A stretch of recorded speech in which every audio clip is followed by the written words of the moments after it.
Hi guys, so today we talked about not only who is the monster in Frankenstein, who's the true monster, but also we tried to look at the patterns we see in Frankenstein of how intolerance works and fear and violence and monsters. How do these all come into play? And then we looked at, is there a consistency between what we see in the story, what we see in I Am Malala and the Twilight Zone, the other things we've read, and the real world? So every class's pattern looked a little bit different. So I just picked the one that kind of captures everybody's the best. And I just want to show you how each element of the story kind of plays together, and it applies not only in fiction but into the real world as well. So here you can see we've got intolerance and stereotypes and fear at the top. We decided to keep them together because they feed into each other, and it's really hard to separate where, like, does fear cause stereotypes or stereotypes cause fear? They're so intertwined. A good example is 9/11 created so much fear that people became very intolerant towards Muslims. They became very afraid of them and didn't trust them. And there was a stereotype that Muslims are terrorists.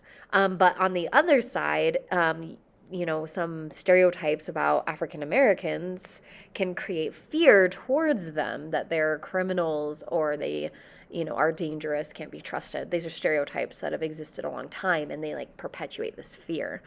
So that's why we've got those at the top. Drastic action is like violence or just something in like big and intense, kind of reacting to that fear. So once you've stereotyped something and decided you're afraid of it, you jump to drastic action, and then you either become a monster or create a monster by doing this drastic action, sometimes both.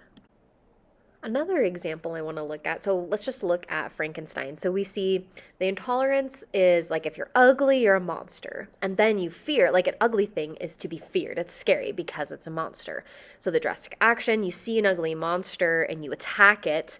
And then you both create a monster because that ugly thing, like the creature in Frankenstein, becomes a monster because everyone treats him like one, but you also become a monster yourself by acting on your ignorance and being violent to an innocent person.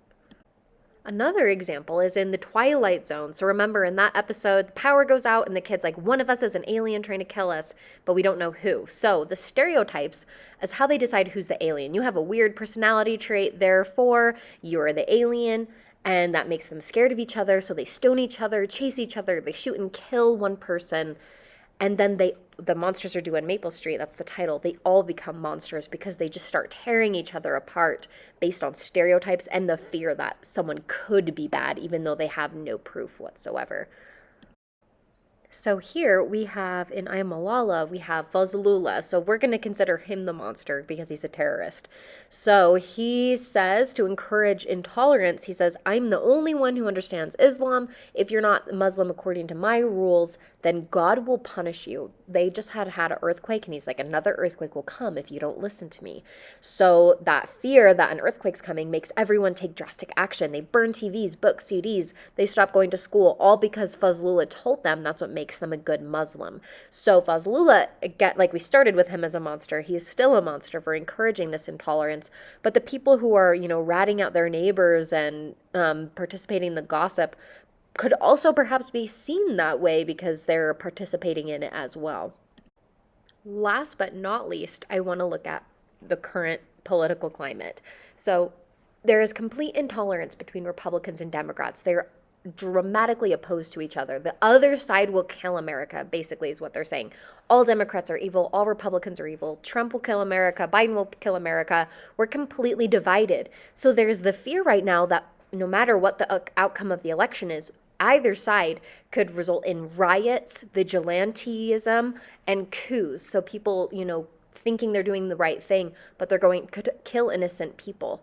And so the monsters are those who are encouraging and spreading this fear even more. They're encouraging people to act in this drastic, violent way. And when you act out in that drastic violence, you could be a killer or you could be a monster yourself. So this is a really serious time in our nation as we see when our very president himself is not discouraging acts of violence. What do we do? And so that's the big question. How do we go from this pattern of intolerance and how do we stop it?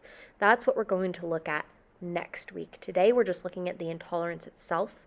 Next lesson, we'll try and figure out how to stop it.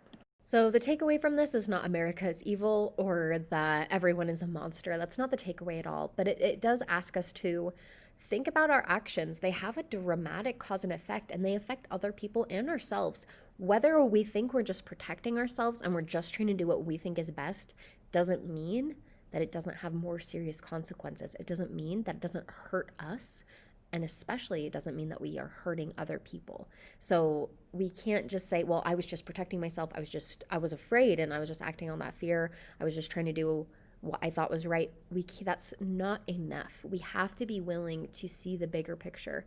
So I love this country. I love America, but how can we look past this intolerance? And, in everything, how can we look past intolerance and do a little bit more and see how our actions affect other people and then change it so that we're only affecting one another for the better?